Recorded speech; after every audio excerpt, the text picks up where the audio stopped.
Fala aí, galera, já chega deixando aquele like, se inscrevendo no canal e ativando o sininho, porque hoje o dia é de falar dele, do Real Madrid, o gigante do Real Madrid.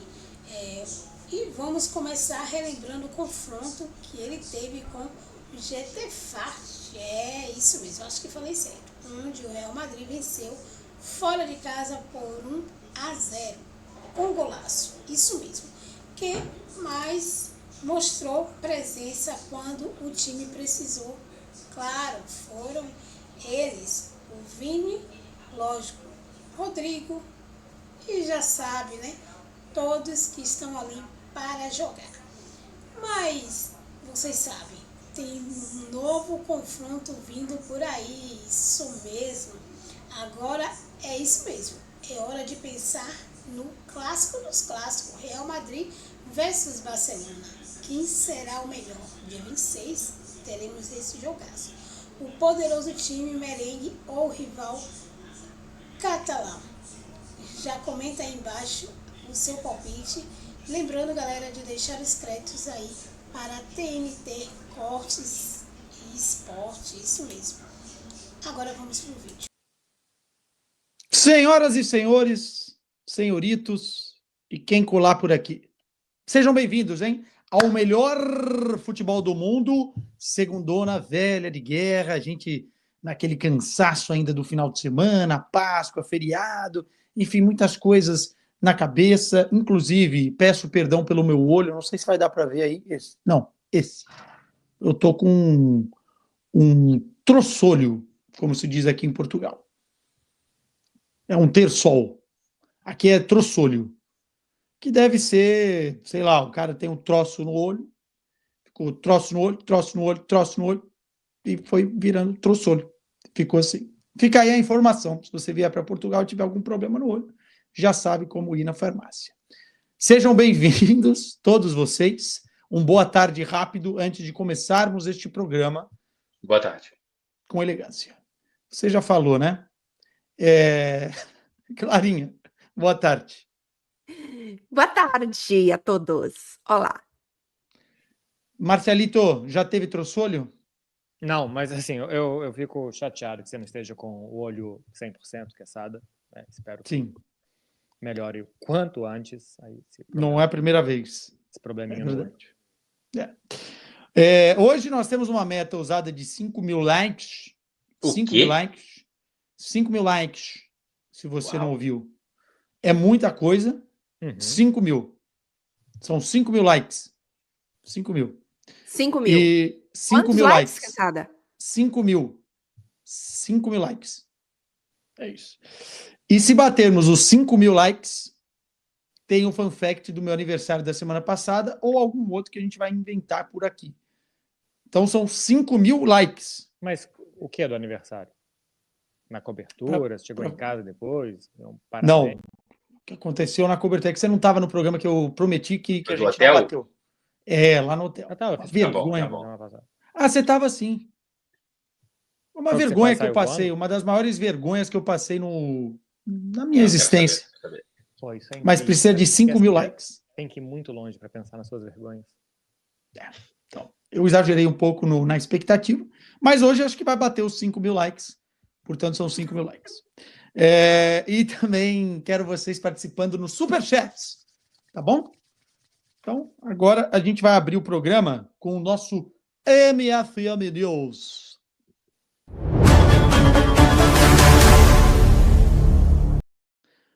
Jesus, vamos lá.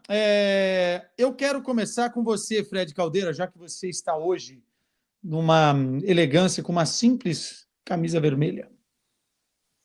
Uma simples camisa vermelha, que é o tema, inclusive, do meu MFM News, que é as fitas vermelhas já começam a decorar a taça da Premier League e a dúvida é se a gente vai ter a oficialização na quarta ou no domingo.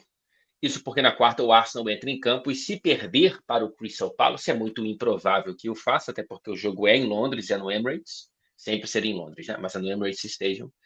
E se o Arsenal conseguir pontuar e tudo mais, fica nas mãos do Liverpool no domingo, recebendo o Tottenham em Anfield, o que seria muito melhor, né? Imagino para o torcedor. Ser campeão jogando e não no sofá, ser campeão em casa e não fora de casa. Então, a dúvida é essa. Não passa dessa semana o 20º título do Liverpool, voltando a empatar com o Manchester United, que há muito tempo era o maior campeão da história da Liga Inglesa, desde 2008, quando empatou com o Liverpool e depois ultrapassou. Agora, o Liverpool volta a empatar. Falta saber se é quarto ou se é no domingo. Vai ter festão? Vai Festão ter lá festão. na cidade?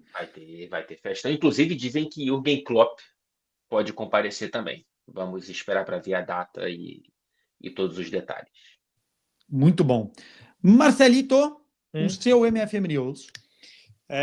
Terotec. Hum?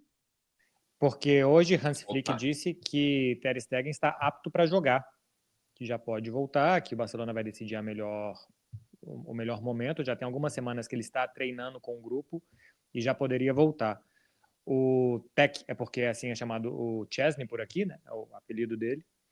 E vamos ver se o Barcelona faz como fez o Real Madrid na temporada passada, né? Que o Lunin jogou até o final e o Courtois foi muito importante na decisão contra o Borussia Dortmund. O Barcelona precisa desinscrever o Chesney da Liga dos Campeões para o Ter Stegen entrar. Então, se o Ter Stegen entra, não está 100%, se machuca de novo, teria que ir com o Iñaki Peña. Para os jogos aí contra a Inter de Milão e tal, o Barcelona ainda pode fazer a modificação antes dos confrontos contra a Inter e depois, caso passe para a final, entre um jogo e outro, não. E se o Ter Stegen volta a jogar também na reta final de Campeonato Espanhol, né? Ainda tem jogo contra o Real Madrid, Villarreal, Atlético de Bilbao, Espanhol de Barcelona fora. O Barcelona tem uma tabela bem chata de La Liga depois dessa semana, quando tem Mallorca, que é um pouco mais acessível, e Real Valladolid na semana que vem. É uma grande dúvida, tá? O que você faria? Chesney. Você é o homem com a caneta. Chesney. Eu não arriscaria. Se não passasse confiança, e até errou agora no jogo contra o Celta no final de semana, se ele não passasse confiança, Ter Stegen. Mas entre um goleiro voltando de lesão e um outro que está funcionando, eu manteria o Chesney. Só que a personalidade do Ter Stegen, e ele já disse que quer jogar a Nations League, e para jogar a Nations League ele tem que jogar pelo Barcelona, pode mudar muita coisa por aí. Ele é o capitão do time, ele tem uma ascendência muito grande dentro do clube, e isso pode fazer o rumo natural das coisas mudarem. Você faria o quê, Fred? Ah, cara, é muito ruim ter que desinscrever, né? Então eu iria com o Chesney. Se fosse algo mais Real Madrid, que não precisava desinscrever o Lunin para colocar o Courtois, aí eu apostaria no Ter Stegen, mas tendo que desinscrever, Chesney. Clara? Eu também não mudaria, não. Iria com o Chesney até o fim. Tirou o cara da aposentadoria, estava lá com seu cigarrinho na Polônia, tranquilo, e agora vai desinscrevê-lo? Também não acho justo. Também não acho justo. O seu MFM News, dona Clara? Coloca na tela, João. Não vamos falar sobre isso muito durante o programa, então trouxe aqui o PSG invicto e embalado por Doué, ele que fez mais um gol. O PSG venceu no final de semana, o Le Havre segue invicto e em busca do título invicto do Campeonato Francês, algo que nunca aconteceu. 29 jogos, lembrando que o PSG tem um jogo a menos, né? Porque adiou a partida entre os jogos de semifinais de quartas de final de Liga dos Campeões. 29 jogos, 24 vitórias, 5 empates. Désiré Doué, que já se fala aqui em início de conversa de renovação, 13 gols, 12 assistências na temporada, 19 anos, dançou igual Neymar, colocou aquele óculos que é famoso pelo Neymar ter usado, Juliette. postou foto, esse aí mesmo, e tá surfando a onda no momento, e vamos ver se vai renovar com o PSG, se fala muito em ele querer ser a cara desse PSG e tá fazendo de tudo para isso, mostrando muita personalidade, além, claro, de muita qualidade. O meu MFM News fala sobre um jogador, mas traz outro na foto. Abre o olho, Salah. Porque temos a chuteira de ouro em disputa nessa temporada com as principais ligas europeias, né? E o senhor Victor Gyökeres fez um hat-trick agora no final de semana, ele tem 34 gols marcados dentro do campeonato português, né? Só conta o campeonato nacional. Só que o Campeonato Português tem uma pontuação menor do que a Premier League. Então, por isso, o Salah, com 27 gols marcados, é ainda o líder com 54 pontos da bota de ouro, né? Como eles dizem em Portugal, da chuteira de ouro.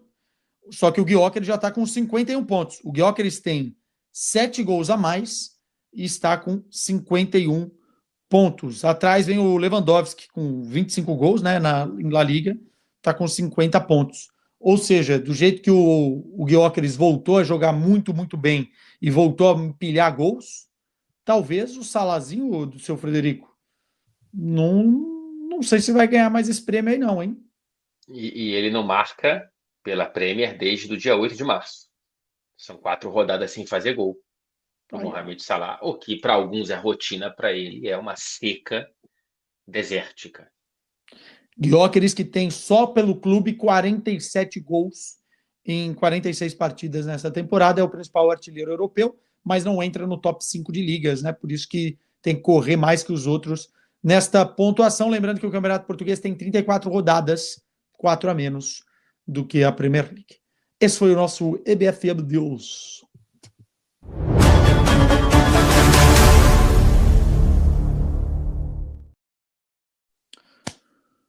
No pique, vamos falar de La Liga por aqui.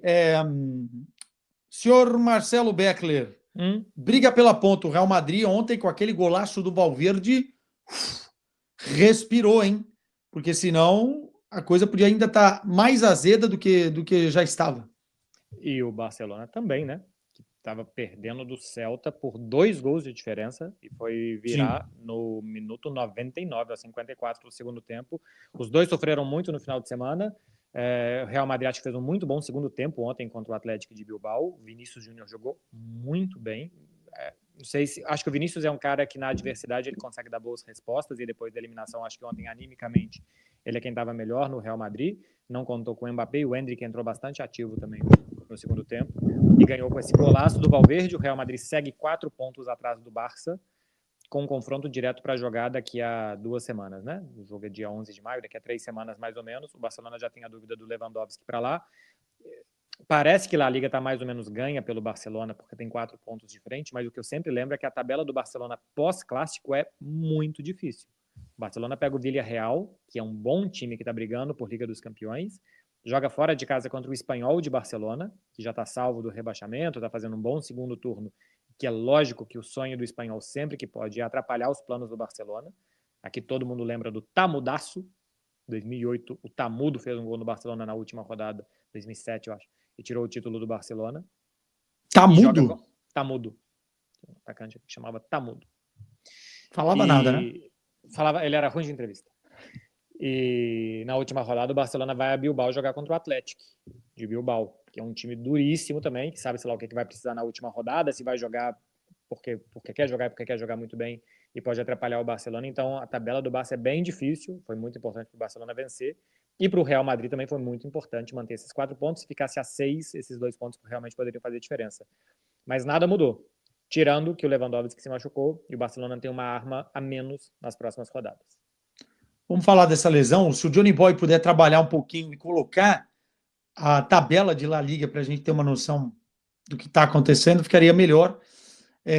Mas o gol do Valverde ontem sai nos acréscimos, né? Sai aos 48. Pô, e é gol Puskás, não? Ou exagero meu?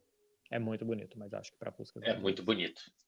É muito bonito mesmo, assim. Golaço. Mas não sei se é Puskás, né? Tem que lembrar dos outros da temporada, mas é golaço mesmo. O Valverde pode ser considerado o melhor jogador do Real Madrid até aqui na temporada? Não. Acho que é o mais regular. Acho que é o que oscilou menos, isso sim. É o mais regular.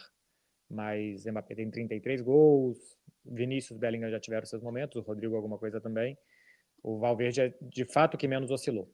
Assim, o Mbappé passa por um muito mau momento, o Vinícius 2025 dele não é bom, o Bellingham brilha menos que a temporada passada, o Rodrigo não começou bem, o Valverde sempre esteve bem. Acho que não é absurdo pensar nisso não, tá, Quesada? Mas de fato é o que menos oscilou, mas ele também é menos decisivo, embora ontem tenha decidido. E a maior surpresa é o Asensio, né? Positivamente falando, assim. É a revelação da temporada do Real Madrid, porque é impressionante como chegou e vestiu a camisa e ninguém sentiu falta de nenhum outro zagueiro. Em nenhum momento. O único, o Real Madrid com tantas lesões é o único que saiu da base para ajudar, né? Teve o Fran Gonçalves que jogou uma partida só contra o Valência, mas o Real Madrid praticamente nem nos momentos muito difíceis conta e chama jogadores da base. Então, o Nico Paz, por exemplo, que apareceu relativamente bem na temporada passada, os minutinhos que teve, foi pro Como e lá tá tentando ganhar a vida. Mas o Real Madrid não tem esse costume. Sabe-se lá como. E tá tendo Paz lá? É exatamente isso que eu ia falar. Era o comentário que vinha a seguir. E aí o Asensio é o que apareceu porque não tinha outro. Faltava muitos jogadores para a defesa. É uma revelação até meio tardia, já tem 21 anos, e realmente apareceu muito bem, tanto como joga como lateral, como zagueiro pela direita. Bem, quero informações, e já abro também para a galera deixar quantos likes, Clara? 5.000! 5.000, quase que eu esqueci. Tem que deixar superchats também, tá? Especialmente porque vocês têm muitos barcelonistas aqui e a galera gosta de perguntar coisas relacionadas à La Liga, então, por favor, está aberto o nosso superchat. Lewandowski, o Marcelito, quanto tempo fora? Porque a dona Inter de Milão, apesar de ter perdido ontem, né? Foi ontem? Foi ontem. Foi ontem, né, Clarinha? Foi o Bolonha. Surpreendeu, hein? Perder do Bolonha. Tá bem, já vamos falar um pouquinho mais disso. Tá esfregando as mãos. O Lewandowski é o artilheiro do time e provavelmente perde o jogo contra a Inter, pelo menos um, né? Pode ser que os dois, porque ele tem uma lesão que o Barcelona não disse em quanto tempo volta, porque depende do corpo humano e o quanto ele vai se recuperar e tal, mas é a lesão muscular na posterior da coxa. Isso normalmente é a mesma lesão que o Neymar teve recentemente, semimembranoso, alguma coisa assim. Normalmente é 2 a 3 semanas. Se tem um pouco mais de histórico de lesões, vai para mais de um mês. O Lewandowski não tem, mas ele tem uma certa idade. Se ele perde 2 semanas, é perder o Mallorca, que é amanhã, o clássico da final da Copa do Rei do dia 26, a ida contra a Inter de Milão no dia 29, na quarta-feira, perder o jogo contra o Valladolid, e depois, quem sabe... A volta. Isso dá 2 semanas. 2 semanas e meia é a volta contra a Inter de Milão. 3 semanas é o clássico com o Real Madrid por La Liga. Então, Lewandowski é séria dúvida para o jogo de volta contra a Inter e o jogo contra o Real Madrid por La Liga. Vamos ver se ele consegue disputar pelo menos um desses 2 jogos. O que eu acho que é ok para o Barcelona é que o substituto dele vive muito boa fase, o Ferran Torres. 17 gols na temporada, é bem menos que os 40 do Lewandowski, mas a média de gols do Ferran, de minutos em campo, é muito boa, é melhor do que a do Lewandowski, inclusive, e ainda pode jogar com o Dani Olmo como falso 9. Como já jogou em algumas partidas que o Lewandowski foi preservado. A alternativa durante o jogo contra o Celta foi essa, porque o Ferran já tinha saído do jogo, e se deu bem o Barça. Mas perde um cara de 40 gols, a referência do time, o principal artilheiro. Tem 10 gols mais que o Rafinha na temporada, que é o vice-artilheiro. Lewandowski vai ficar de fora do momento mais importante. Eu tenho a sensação, eu posso estar muito errado, cara, mas eu tenho a sensação de que esse time do Barça não depende tanto do Leva assim. Para a reta final, é claro que assim, o Lewandowski sai do Barcelona para uma temporada inteira, aí precisa contratar. Mas digo, para esse sprint final, ou pelo menos para essas semifinais e aí esse clássico na Copa do Rei e tudo mais, eu tenho a sensação de que é um time que tem tantas opções coletivas e o coletivo é tão bom, envolvendo inclusive jogadores do banco, como o Marcelo disse, mesmo nesse cobertor curto, eu tenho a sensação de que não vai ser algo tão traumático assim. O que não quer dizer que não seja um problema e que o Lewandowski não seja um jogador que deixe uma ausência muito barulhenta. Mas eu tenho a sensação de que esse Barça, nesse momento, para esse resto de temporada, não vai ser algo tão traumático. Então, é engraçado que eu tenho a mesma sensação. Se você olha os números e as estatísticas, você fala, caramba, isso aqui será um problemaço. Mas se você vê o jogo do Barcelona, eu, às vezes, quando olho os números do Lewandowski, eu fico, caramba, mas o Lewandowski fez tudo isso?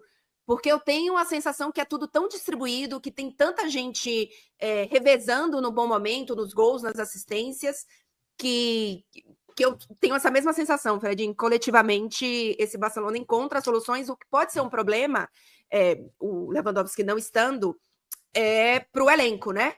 Por exemplo, não estando o Lewandowski, aí vai entrar o Ferran, é isso que entra, né? Que também tem bons números. E aí, se acontece algo com o Ferran, se você precisa mudar o jogo, aí você complica a sua vida.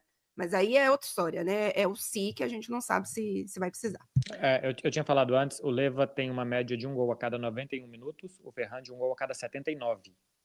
O Ferran até tem uma média melhor. mas jogou menos, né? Mas é um jogador que é isso, que quando entra do banco vai muito bem, ou que não termina os jogos, mas, por exemplo, contra o Celta ele faz o primeiro gol, jogou bem de segundo atacante. É um cara bem mais útil essa temporada, é a melhor da carreira do Ferran Torres do que das últimas que ele esteve por aqui. E eu tô com o Clara e Fred nessa. É muito mais dramático, por mais incrível que possa parecer, mas vamos ver ainda o que vai ser o real impacto da ausência do Lewandowski, que perdeu o Baldé do que perdeu o Lewandowski. Eu nem falo do Pedri, tá? Discordo, nem falo do Pedri. Você viu o Gerard Martin jogando? Tudo bem, por conta do substituto, né? Mas eu tô falando de influência na equipe. Eu acho que a gente tem sim uma sensação de que pelo menos três jogadores do Barcelona estão à frente do Lewandowski nessa temporada, né, a nível individual. O Pedri, não estou falando na ordem, tá? O Pedri, o Lamine e o Rafinha. E depois o Lewandowski. Mas eu acho que para um momento decisivo, você tem um cara experiente, e o primeiro jogo contra o Borussia Dortmund mostrou isso, hein? O Lewandowski foi um dos melhores em campo, uma atuação muito, muito, muito madura, tanto que a gente já colocava ele na briga pela artilharia dessa Liga dos Campeões, né? Que tá com 11, o artilheiro tem 13. 13, não joga mais. Então o artilheiro não joga mais e ele é a ponta da lança. Eu entendo essa sensação, mas eu acho que na prática a gente vai ver se ela é falsa ou não. Se o time também não depende desse cara para ser a ponta da lança, para segurar a marcação, para fazer tudo que ele faz muito bem, né? O Lewandowski já não é o mesmo da 2020, mas ele ainda faz muitas coisas bem dentro do jogo e não apenas só sendo o homem que coloca a bola para dentro no final. Eu acho que é uma sensação que eu tenho, assim, que ele consegue abrir espaço, que ele consegue gerar espaço, que ele consegue puxar a marcação para que outros brilhem, como o Rafinha, como o Lamine.